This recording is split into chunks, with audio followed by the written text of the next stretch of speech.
মনে খুব সাজ জাগছে, একটা মানুষ বিয়া করব।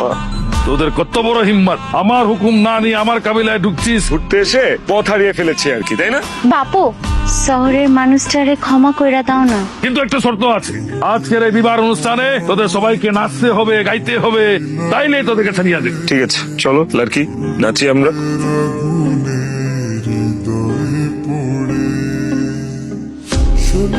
আমার মনে অনেক দিনের ইচ্ছা ছিল একটা মানুষ বিয়া করব। বিয়া করবো আমার? তুমি জানো তুমি কি সুন্দর, আমাদের শহরে এইরকম সুন্দর গুলুমুলু টাইপের মাইয়া দেখতে পাওয়া ভাগ্যের ব্যাপার। সত্যি বলছো?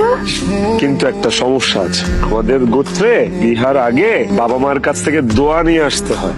তুমি যদি আমাকে জঙ্গল থেকে বের হওয়ার একটা সুযোগ করে দাও, আমি যে দরকার পড়লে আব্বা আম্মার কাছ থেকে দোয়া নিয়ে আসবো, মানে তোমার শ্বশুর শাশুড়ি থেকে দোয়া নিয়ে আসবো। তোমার কি আমার বোকা মনে হয়? আমি জানি এই জঙ্গল থেকে তুমি যদি একবার বাহির হয়ে যাও আর জীবনেও আসবা না আমার কাছে।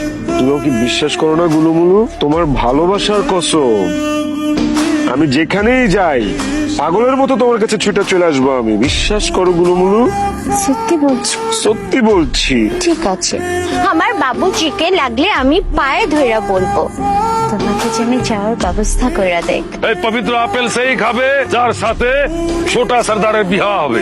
কিন্তু এই ভিনদেশি নারী, তুই আপেল খাইয়েছিস, এখন ছোটা সর্দারের সাথে তোর বিবাহ হইবে। মানে সামান্য একটা আপেল খেয়েছে দেখে আমার এখন বিয়ে বসতে হবে? এইটা কেমন কথা? তাও আবার পুরোটা আপেল খাই নাই, একটা কামড় দিছি মাত্র। এই তুমি কিছু বলতেছো না কেন? হ্যাঁ, মাথা খারাপ নাকি? আমি কিছু না কিছু বলবো, তারপর আমারে জোর করে কার না কার সাথে বিয়ে দিয়ে দিবে। আমি এসবের মধ্যে নাই বাবা। আমার তো সর্বনাশ হয়ে গেছে। কি হয়েছে রে বেটি, আমাকে বল। এই বিন্দেশি মানুষটা আমি গোসল করার সময় দেখিয়ে কোন পুরুষ মানুষ যদি কোনো বেটিয়াকে গোসল করা অবস্থায় দেখিয়া ফেলায়, তাহলে তার সাথে তার শাদী হইতে হইবে। তুই আমার বিটিয়াকে শাদী করার জন্য তৈয়ার হইলে। কেমন লাগতেছে এখন? হ্যাঁ, এর থেকে আমরা কি শিক্ষা পেলাম? যে অন্যের বিপদে হাসলে নিজের উপরও বিপদ আসে। খুব তো হাসতেছিলা কালকে আমার বিপদে, এখন কি করবা?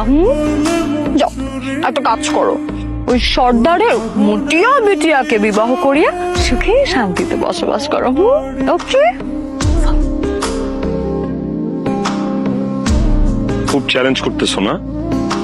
আমি কিন্তু ঠিকই চিপা চাপা দিয়া বাইরে হয়ে যাবো, ফাইসা যাবো কিন্তু তুমি, কথাটা মনে রাখো।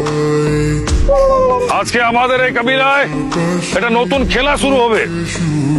আমার বেটা परदेसी बिटिया के कोले लिबे और परदेसी बेटा हमारा बिटिया के कोले लिबे।